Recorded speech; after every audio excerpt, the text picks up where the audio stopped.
Alors aujourd'hui sur RVL, j'ai le plaisir d'accueillir Alexandra. Alexandra qui est présidente d'une association de protection animalière, c'est l'Étoile de Lily. Bonjour Alexandra. Bonjour Mickaël, Alors comment vas-tu aujourd'hui Alexandra? ça va bien? Voilà, alors Alexandra, comme tu le sais maintenant, je t'ai expliqué un peu le thème de mon émission. Chaque samedi, j'essaye de mettre une association en avant pour faire connaître, en gros, votre travail aux auditeurs qui se rendent compte un peu du boulot que les bénévoles, que tout le monde fait pour la défense animalière. Et donc aujourd'hui, j'ai choisi l'Étoile de Lily. Alors tout d'abord, est-ce que tu peux nous dire, parce que les gens vont entendre que tu as un petit accent, hein, pas trop prononcé par moment. Alors Ouais. d'où tu viens exactement? Alors, je suis dans le nord de la France, dans le 59. Donc, contrairement à ce que tu peux dire, tu vois, je n'ai pas l'accent du nord fort. Mais voilà, donc je suis à Arleux exactement. Donc, Arleux, c'est un petit village où il y a la foire à l'ail qui est assez connue, qui ramène énormément de monde. Voilà, donc de là où on a créé notre association en septembre 2018 qui s'appelle l'association L'Étoile de Lily. D'accord. Et donc, alors je sais qu'on en a parlé avant, mais je suis obligé de te poser la question. C'est dur pour toi, mais pourquoi ça s'appelle l'Étoile de Lily? Alors l'Étoile de Lily, donc ça vient de Lily. C'est une petite chatte que j'ai trouvée il y a 3 ans dans la rue, dans un état très critique. Je l'ai vue, j'ai eu un coup de cœur pour elle tout de suite et elle pour moi. Donc je l'ai prise, je l'ai mise dans ma voiture et je l'ai ramenée chez le vétérinaire dès le lendemain, car c'était un dimanche. Donc je l'ai ramenée chez le vétérinaire, elle était très maigre. Et donc on a fait une prise de sang et là on a vu que ses reins étaient foutus. Donc malheureusement son état était engagé, hein. Je n'acceptais pas qu'elle puisse partir, donc je l'ai mis sous perfusion. J'ai essayé de la sauver, donc pendant 15 jours. 15 jours, tous les après-midi après le travail, j'allais la voir, je passais du temps avec elle. Elle montrait qu'elle avait envie de vivre, donc elle se battait pour vivre. Elle était très reconnaissante à moi. Et après, voilà, ce qui s'est passé entre elle et moi, j'arrive pas à l'expliquer parce que j'ai vraiment eu un coup de cœur et Lily, pareil, ça a été vraiment très fort. Et au bout de 15 jours, on a voulu enlever la perfusion pour voir un petit peu son état sans perfusion. J'ai voulu la prendre chez moi. Malheureusement, son état s'est dégradé en une nuit. Je l'ai ramenée le lendemain. J'ai voulu la remettre sous perfusion. Alors, je sais, ça peut paraître assez hard parce qu'on peut me dire oui, c'est de l'acharnement. Mais c'est dur de choisir, de faire le choix de dire on arrête. Et ça a été très compliqué pour elle et moi parce que je n'acceptais pas son départ. Je voulais vraiment la sauver. Et on me l'a mis sous perfusion. L'après-midi, en début d'après-midi, je suis retournée au vétérinaire. De là, le vétérinaire m'a dit Alexandra, faut prendre la décision parce que bon, Lily n'a plus. Enfin voilà, il faut arrêter. Et elle s'était pas levée de la matinée, de la journée, de la matinée. Je suis arrivée, du coup, je suis rentrée et je lui ai parlé et c'était sourd. Le dernier effort qu'elle a fait, c'était de se lever et d'aller vers moi. Et je l'ai pris dans mes bras et elle est partie dans un coma, dans mes bras. Voilà. Et de là, je lui ai promis que je continuerai à me battre pour elle. Voilà. Pour sauver les animaux de la terre pour Lily. Voilà. Donc, c'est pour ça que je l'ai appelée l'Étoile de Lily. Et c'est une association, du coup, qui me tient très, très à cœur. Voilà. Ouais, ce que j'allais dire, de toute façon, elle peut être fière d'où elle est, parce qu'à mon avis, elle doit veiller sur l'association et sur toi. Et voilà, c'est assez émouvant ce que tu racontes là quand même. Ah ouais, je suis encore émue d'en parler parce que aujourd'hui, elle me manque et pourtant, j'ai vécu que 15 jours. Alors, ça peut paraître fou, hein, les gens vont peut-être dire oui, 15 jours, c'est rien dans une vie, mais j'ai vécu 15 jours avec Lily. Mais pour moi, elle était à moi comme Lily m'avait adoptée en tant que maman de cœur, quoi. Et voilà, c'est là qu'on se rend compte qu'en fait, les animaux, ils sont reconnaissants dans ce qu'on fait. Parce que avant que je la ramasse, Lily, elle est en train de mourir et agoniser sur le trottoir, quoi. Et elle m'a parlé. Je peux pas l'expliquer. Voilà. Je ne sais pas si c'est un don que j'ai, mais je peux pas l'expliquer. Et Lily, pourtant, ça fait des années vraiment des années que je sauve des animaux, des chiens, des chats. J'ai même déjà essayé de sauver les lapins. Enfin, tout ce que je peux sauver, je les sauve. Même les araignées, je les tue pas. mais voilà, c'est vraiment, voilà, Lily, elle est encore dans mon cœur et elle le sera pour toujours, je pense. Bah ouais, très bel hommage en tout cas pour Lily. Alors, c'est ça. Pour parler justement de l'association L'Étoile de Lily, il y a combien de membres dans ton association? Alors du coup, on est 5. On a créé l'association tout d'abord à 2. On a démarré à 2, donc moi et Émilie. Alors Émilie, c'est ma trésorière. Donc on a démarré à 2. L'association a vite évolué et là on s'est dit à 2, ça va être très compliqué car il y a beaucoup de travail. Ça paraît pas quand on est à l'extérieur, mais quand on est à l'intérieur d'une association, c'est énormément de travail, de temps. Enfin voilà, les gens ne se rendent pas bien compte, mais voilà. Ensuite, donc on parlait des membres, donc on va repartir dans autre chose. Donc après on a Ophélie. Ophélie, elle est responsable des ventes parce que du coup, il faut vendre des objets, on a créé une page de vente justement pour récolter de l'argent pour payer les frais, les factures vétérinaires. On n'a pas le choix. Ensuite, on a Nathalie qui est responsable des familles d'accueil et des adoptants. Donc Nathalie, elle gère les entrées et les sorties des animaux.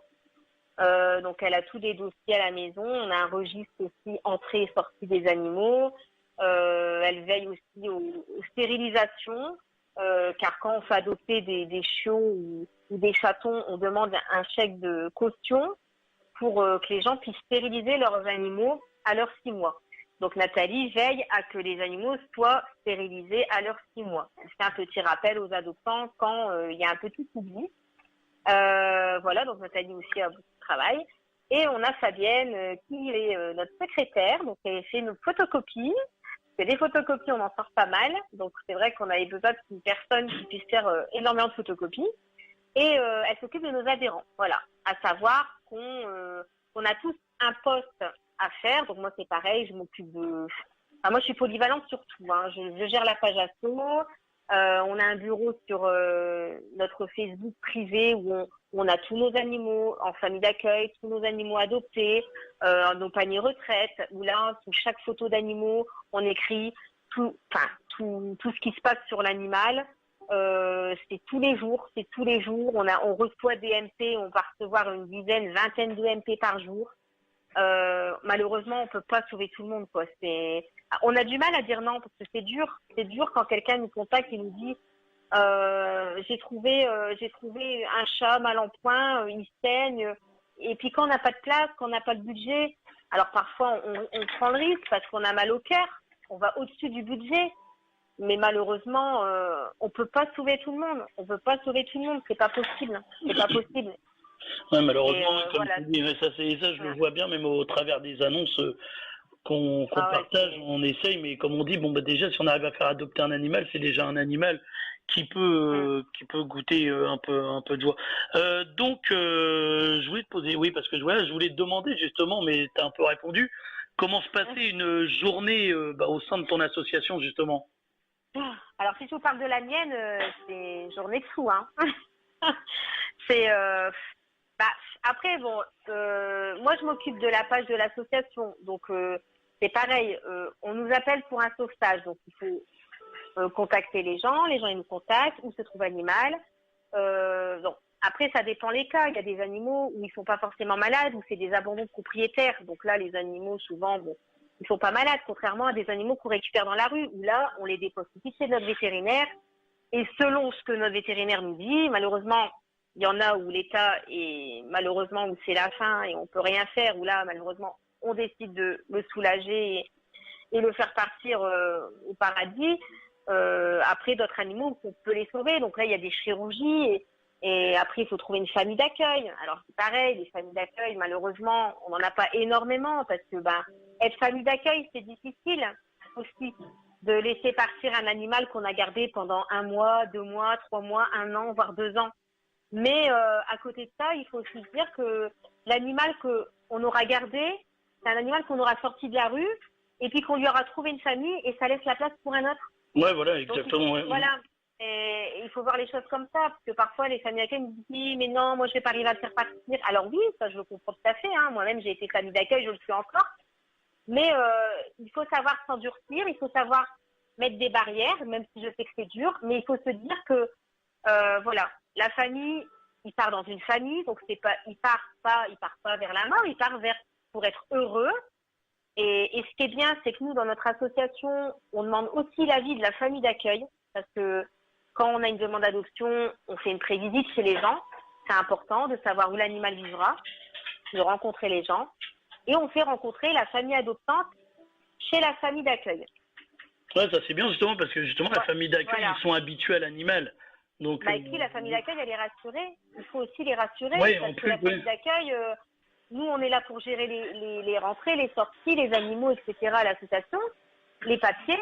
Mais à côté de ça, les familles d'accueil, ils donnent de leur temps aussi. Ils donnent de leur temps, ils donnent de leur amour, ils donnent de leur travail. Enfin, les familles d'accueil, c'est beaucoup de travail. Et on n'en parle pas forcément assez. Et moi, je trouve que les familles d'accueil, ils sont formidables. Parce que ils pleurent quand il faut partir leurs animaux dans des familles adoptantes. Hein. C'est super difficile. Hein. Mais ou alors qu'ils récupèrent des animaux qui doivent soigner. Il nous en faut des familles d'accueil où ils doivent soigner nos animaux qui ont des chirurgies ou des choses comme ça. Ou alors des animaux qui s'en sortent pas. Les familles d'accueil, ils ont le cœur brisé. Comme les chatons en ce moment, par exemple. Il y a des chatons, malheureusement, ils sont biberonnés, ils attrapent le typhus. Le typhus, c'est une maladie mortelle. J'ai vu ça justement sur ta page Facebook là. T'as eu le cas là justement il y a quelques jours là. Ah ouais, c'est atroce. Hein. Les familles d'accueil, ils ont le cœur brisé. Vous vous rendez compte, ils ont nourri les bébés pendant 3 semaines, 1 mois, voire 2 mois, et puis au bout de 2 mois ou même 1 mois, le bébé il attrape le typhus. Alors le typhus, c'est une maladie mortelle malheureusement chez le chaton. C'est une maladie qui se trouve sur le sol, hein, donc ça vient aussi au niveau des chaussures. C'est comme une gastro en fait, mais malheureusement c'est mortel pour les chatons. Quoi. Ils se déshydratent, ils se vident et puis ça va très vite. Ça va très vite. Ouais, malheureusement, c'est vrai que. Ouais, c'est triste. Franchement, c'est triste parce qu'on se sent impuissant devant cette maladie qui tue nos bébés, qui nous les emporte et on peut rien faire quoi. C'est très difficile de faire survivre un chaton, en tout cas moins de 2 mois du typhus. C'est très difficile. Ouais. Alors, je voulais te demander aussi, alors, est-ce que, je pense que, je pense avoir la réponse, hein, malheureusement, sinon je pense qu'il y a des associations qui n'existeraient pas. Dans ta région, est-ce que tu rencontres... Ah, attends, moi, tu vois, j'ai une bagarre de chiens en direct aussi chez moi. Tu vois, comme quoi, au moins... tu l'avais dit, hein. Ouais, oui, voilà, en plus, j'avais prévu, ça, c'est le problème à chaque fois que j'appréhende justement au téléphone. Je me dis, ça va à un moment, ils jouent comme ça, ils sont voilà. Alors moi j'avais une question que je voulais te poser justement, comme je te disais, je voulais savoir dans ta région, est-ce que tu rencontres beaucoup de cas de maltraitance? Énormément, parce qu'en plus de ça, je suis enquêtrice pour la Fondation Brigitte Bardot, donc je suis amenée justement à des cas de maltraitance. C'est une catastrophe. C'est une catastrophe. De toute façon, je ne comprendrai jamais les gens qui font du mal aux animaux. Je comprendrai jamais. Donc, voilà. Après, moi, je trouve que ces gens-là, ils sont pas assez punis par la loi. On répétera toujours. Hein, le gouvernement nous suit pas et c'est vraiment pénible. Parce que nous, les associations, on se crève tous les jours à sauver des animaux, à essayer de faire comprendre aux gens qu'il faut stériliser leurs chats. Et le gouvernement ne nous suit pas, donc nous on tourne en rond. C'est affolant. Si seulement on pouvait avoir une politique où là, ils mettraient les animaux sur un piédestal, le monde irait mieux, quoi. Parce que là, les gens ne sont pas assez punis, donc ils en profitent. C'est vrai que ça, nous à chaque fois on en parle aussi, même par rapport aux offres d'adoption, c'est tout le temps, quasiment on va dire 80-90% des cas, des animaux qui ont été abandonnés, qui ont été maltraités. Et justement, on en a parlé juste avant, je t'ai parlé moi d'une chose que j'ai découvert, c'était le syndrome de Noé. Alors, Oui, oui, oui. voilà, J'en ai entendu parler, oui. bah, moi, Effectivement. voilà, Ouais. j'en ai entendu parler comme ça, et je savais Ouais. pas que ça existait. Alors, j'ai pas la définition sous les yeux, hein. J'ai déjà rencontré des gens qui Voilà, ont ce donc, alors, syndrome-là. bah, donc Ouais. comme tu en as rencontré, est-ce que tu peux expliquer, parce que ça, les auditeurs vont se demander, on dirait, ils nous parlent de quoi avec le syndrome de Noé. Noé, bien sûr, on sait tous que Noé, il avait construit une arche, qu'est-ce que je dis? Que j'ai, je sais pas pourquoi je suis parti sur, oui, L'arche de bah Noé, oui, bah voilà, bah donc j'étais bien. bah, ça vient peut-être, ça vient de ça Ah oui, aussi, oui, hein, bah à mon l'arche avis, de ça vient Noé. de ça, parce que Mm. justement, Noé a récupéré des animaux, et le syndrome Ouais, de Noé, justement, c'est ça, hein, c'est des gens c'est ça. qui Ils récupèrent, accumulent, voilà, ils c'est accumulent une exactement. accumulation d'animaux. C'est une maladie mentale hein, qui consiste à posséder trop d'animaux de compagnie. Et Et voilà. t'as déjà rencontré justement des personnes qui avaient ce syndrome-là, Oui, ça doit. ouais, ouais. C'est souvent des personnes seules qui n'ont pas forcément eu la vie rose. Hein. Et en fait, ils se rendent compte que les animaux, bah, ils sont reconnaissants, simplement, et que les animaux, ils leur apportent énormément, contrairement à l'être humain. Et en fait, ils partent dans un engrenage où bah, ils récupèrent, et puis au bout d'un moment, bah, ils se rendent compte qu'ils ont énormément d'animaux et ils sont surmenés, quoi. Et ils n'ont pas forcément le budget aussi, hein, parce que avoir un animal, bah, c'est pas seulement l'avoir, et puis comme certains, on voit sur les réseaux sociaux, donne chaton, etc., donne chiot, au final, ils prennent des animaux, ils sont même pas la responsabilité de les vacciner. Les vaccins, ça sert bien à quelque chose. Ça sert bien à Ouais. protéger l'animal. Hein, il y a tellement de maladies. Après, on s'étonne que les animaux, ils meurent d'une maladie, ils comprennent pas pourquoi. Bah, il y a des vaccins, hein, c'est fait pour. Hein. L'identification, c'est très important, l'identification. Alors, il y en a qui me disent, oui, mais moi, mon animal ne sort pas, etc. Ah oui, alors, si un jour, vous avez un cambriolage, ou vous avez un incendie chez vous, vous faites quoi en premier? Vous allez sauver vos enfants, vous allez ouvrir les portes, hein, vous allez essayer de vous sauver comme vous pouvez. Bah, qu'est-ce qui fait votre animal? Bah, il va se sauver aussi. Oui, c'est clair. Enfin, Hein. voilà, une porte mal fermée, une fenêtre mal ouverte, mal fermée. Enfin, c'est des choses qui arrivent. C'est des choses qui arrivent, ça n'arrive pas qu'aux autres. Donc l'identification, c'est important. Nous, on le voit, combien d'animaux on récupère dans la rue. Alors, qu'ils soient identifiés ou non. Ils sont identifiés. Encore ce soir, on en a récupéré 2. On a récupéré 2 chiens, c'était la soirée. 2 chiens identifiés.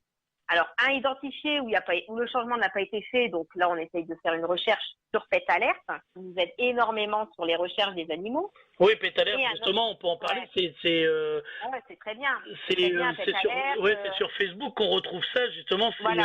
les gens Et qui perdent des animaux ou les gens qu'on trouve justement dans la rue, oui, ils peuvent le mettre en exactement. photo et puis voilà, les gens, Exactement. moi, ça aide à. Bah, si quelqu'un a perdu son chien, il peut se rendre dessus et voir justement. Et à C'est force ça. de partager, voilà. Donc c'est vrai que c'est une belle chose, Pet Alert, mais faut avoir Facebook, hein. C'est sur Facebook, justement, il me semble. Voilà, on va avoir Facebook. Et ben on a retrouvé le propriétaire du deuxième chien. Il était identifié, ça a pris 5 minutes. Hop, Ouais, j'ai voilà. appelé mon vétérinaire, elle m'a donné les coordonnées. Bing, voilà, on a appelé le propriétaire, c'est super heureux. Il n'aurait pas été identifié. Qu'est-ce qu'on aurait fait? Si on n'avait pas de solution, eh ben il aurait peut-être fini à la SPA. Et puis on n'aurait pas fait de recherche. Alors les gens, bon, demain, auraient appelé la SPA. Mais combien il y a de chiens qu'on récupère, même malheureusement, des cadavres qu'on récupère au bord de la route, qui ne sont pas identifiés. Alors, voilà, c'est dommage, les gens ne comprennent pas. La stérilisation, on peut en parler de la stérilisation. Surtout des chats. Ça, je sais que ça c'est ton combat, ça, la stérilisation. Ah, mais moi, si je pouvais stériliser tous les chats de la Terre, mais je serais heureuse. Justement, en parlant de ça, c'est comme on en a parlé aussi un peu avant, parce qu'on a beaucoup parlé. Et c'est vrai qu'on s'il y a des gens, pareil, dans les auditeurs qui écoutent et que justement, ça peut arriver que vous avez peut-être un chat chez vous, hein, une femelle, et puis qui va avoir des petits. Alors, on en parlait tout à l'heure avec Alexandra, faites très attention. Vous vous dites peut-être, oui, j'ai des chatons, je vais les donner. Alors, faut faire extrêmement attention sur les réseaux sociaux.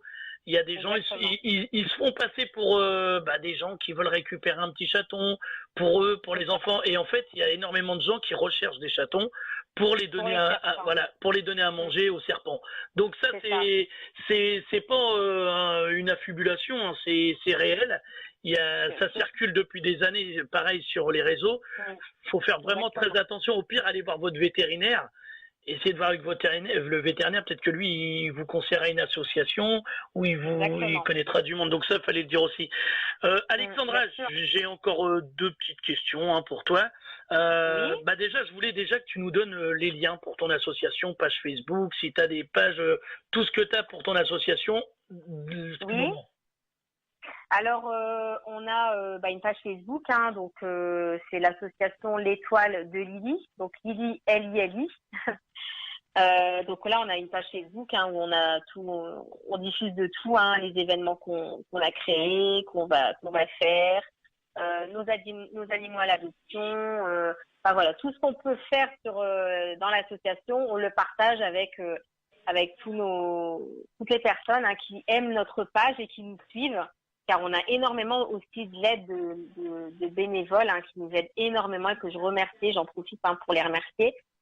Enfin voilà, ça touche. Franchement, ça nous touche parce qu'on se rend compte qu'on a été créé depuis septembre. On doit avoir plus de 1000 j'aime, presque 1500 je pense.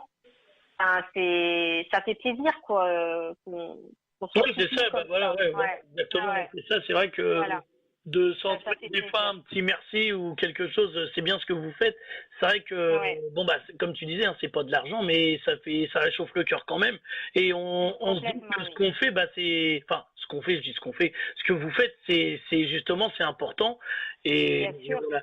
Alors donc la page Facebook, l'Étoile de Lily. S'il y a besoin, si les gens n'ont pas le temps de noter, ils me rappelleront. Je me ferai un plaisir de leur redonner. Est-ce qu'il y a autre chose pour te contacter? Après, il y a une adresse postale, un numéro de téléphone. Je peux peut-être donner mon numéro de téléphone. Oui, tu peux toujours téléphoner. On a des auditeurs aussi qui peuvent avoir de la famille justement dans ton secteur. Voilà, on ne sait jamais. De toute façon, Arleux se situe, pour un peu expliquer aux gens, Arleux se situe entre Douai et Cambrai. Voilà. Donc si vous voulez aller faire un tour à Arleux et dire bonjour Alexandra, l'association L'Étoile de Lily. Justement, Michael, si on peut en parler là, le 19 mai, on a créé un événement, donc une super après-midi pour notre association. On a créé Miss et Mister Dog, l'Étoile de Lily 2019. Donc ça consiste à un concours de chiens pour l'association. Donc il y aura une participation demandée de 5 €, qui revient bien sûr à l'association pour nous aider à payer les factures. Donc l'inscription est sur place. Donc il y aura un beau lot pour Miss et Mister Dog. Bien sûr, il y aura un petit règlement. On demande que les chiens se présentent avec le carnet de santé et vaccin un jour. C'est très important. Nous aurons aussi des stands sur place. Donc il y aura la pension canine et féline d'Estoez à Raillan-sur-Saint-Ol qui nous aide énormément pour nos animaux. Elle est famille d'accueil pour nous et elle est au top. Elle nous aide énormément. On a notre éducateur canin aussi qui nous aide également, Hervé, qui sera présent. On aura notre